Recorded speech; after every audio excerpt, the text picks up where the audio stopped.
What's going on, y'all? It's David or Dawhveed, and I am so incredibly stoked to finally be doing a build video on the lob. I am almost positive that the lob was way overtuned because the moment I tried this build, I knew that it was already OP.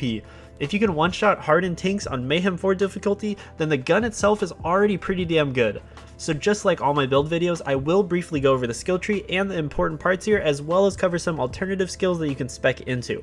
So starting in the Hunter tree, this is indeed a Megavore build, so running the head count, leave no trace combo is pretty much a given. Megavore allows you to crit off of any part of an enemy when you hit them, dealing extra damage and proccing our head count, leave no trace combo, which will return ammo back into your magazine and reduce our action skill cooldown time. This is obviously really good because we can spam our fadeaway and ammo, and they both will come right back up, along with dishing out some insane DPS. Two Fang is also really important here because we have a chance to spawn an extra projectile, and that extra projectile adds so much to our DPS since the lob already has a high base damage. I like to think of Two Fang as a damage boost multiplier rather than a percentage for extra projectiles.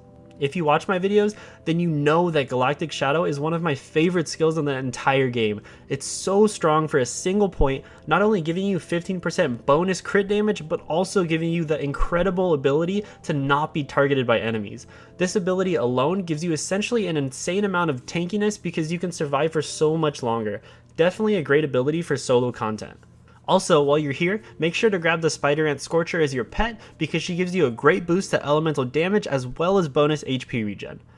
Moving on to the Stalker Tree, Furious Attack is a good portion of the DPS from this tree, improving your damage as well as your pet's damage, and Eridium Press is really key here.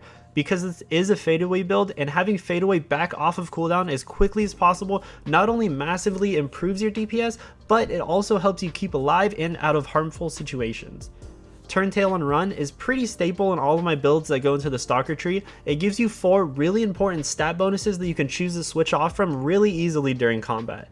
And the Fast and the Furious and Hidden Machine are both just extra DPS tools to further increase our damage output with this build.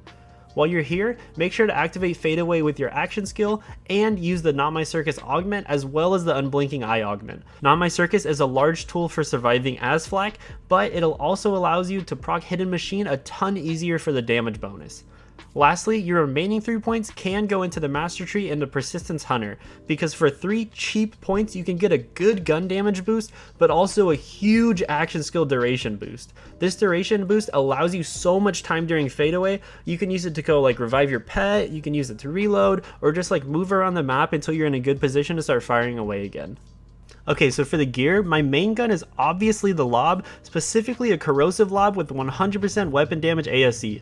Since the lob just got an insane upgrade to where it shoots 3 projectiles with 1 press of the trigger, you can fade away and with 1 trigger press use up your entire fadeaway, causing the shots to crit and instantly proccing the 100% weapon damage anoint. The rest of the build just supports this gun really. The shield is a one-shotter shield with radiation ASE, and when you have a one-shotter shield active along with fadeaway, you can pretty much just blow back any enemy with the press of a button. The grenade can be any grenade as long as the ASE doesn't match any current ASEs that you have. Since the radiation one is on my shield, I chose to use a cryo one on my grenade. My class mod is the friend bot because, well, for one, it gives me +5 in the barbaric yop, which changes my 10% elemental damage from my pet bonus to 30%, and 2, this allows me to have means to revive my pet without having to actually go over there and resurrect her. Also, the bonus to damage and action skill cooldown rate help a ton. Finally, my artifact of choice here is a toss-up between 3 that I enjoy using for different scenarios. The first one is a Last Stand Auto Idol.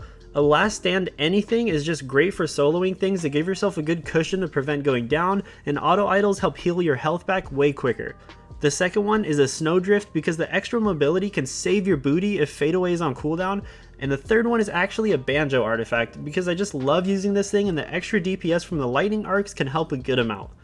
Now that the skill tree and gear are both covered, I'd like to go over the general gameplay for this build for both mobbing and bossing really quickly to help, even though they're pretty much the same for this kind of build.